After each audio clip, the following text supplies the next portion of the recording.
And now I just want to show you some different functions about our CMS software. And the first is motion setup. Right click the camera that you want to do the motion setup for and select remote setup. And go down to motion. And we want to make sure that use motion setup and use CMS setting is checked. And then click setting. Select the cell size you want to use and then choose a sensitivity. And red is higher sensitivity, blue is less sensitivity, or no, and all the way to the left is no sensitivity. And click and drag to make your motion detection area boxes. Make unlimited motion detection boxes with different levels of sensitivity in your viewing area. Now I'm going to just save and apply and click OK to confirm. Another feature is privacy zone. So I'm going to click use privacy zone, click setting, make my privacy box. And click apply, click OK to confirm, and then save and close. And you'll see the changes made in the live view. And there we have it. We have our privacy zone set up along with our motion detection. The next function I want to show you is how to search with our CMS software. Go down to search and go to database and select the group that you want to see the schedule for.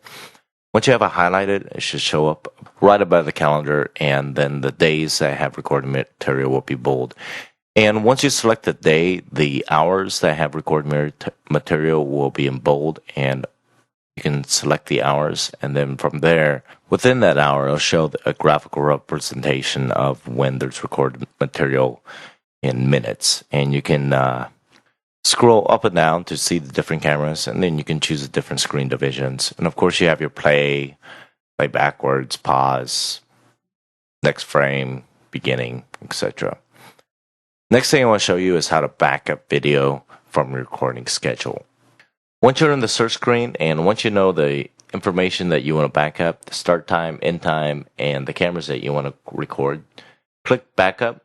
And once you have the backup screen, set the start time, the end time, and select the folder that you want to record in or the destination folder you want to record in, and then choose the format you want to record in. You can choose from AVI or INF. AVI is, of course, can use on any computer. INF is a proprietary, which you would need to use the CMS software to play back. So I'm just going to choose AVI. And then you can also see the size of the video, just to make sure if you're going to be backing up to a CD to make sure it'll fit. And then you can also choose the different cameras that you want to record and different methods. So if you want to record the motion or continuous or sensor of any different camera, you can choose that there. And click backup. So once it's backed up, you can find it. So I'm going to go ahead and find it where I recorded it.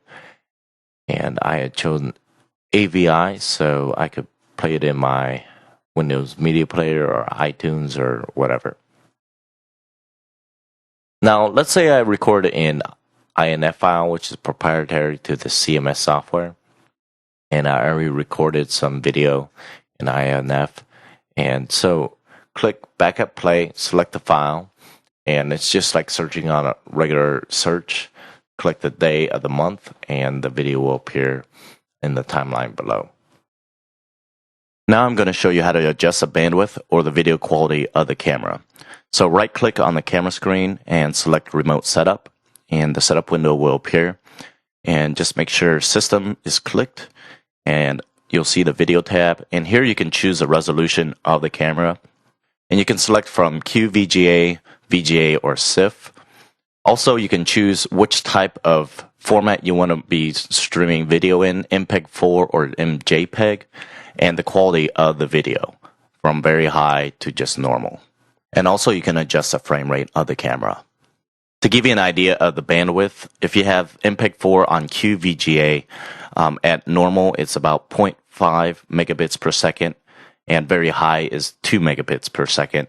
And MJPEG is about 8 megabits per second with a quality at 50.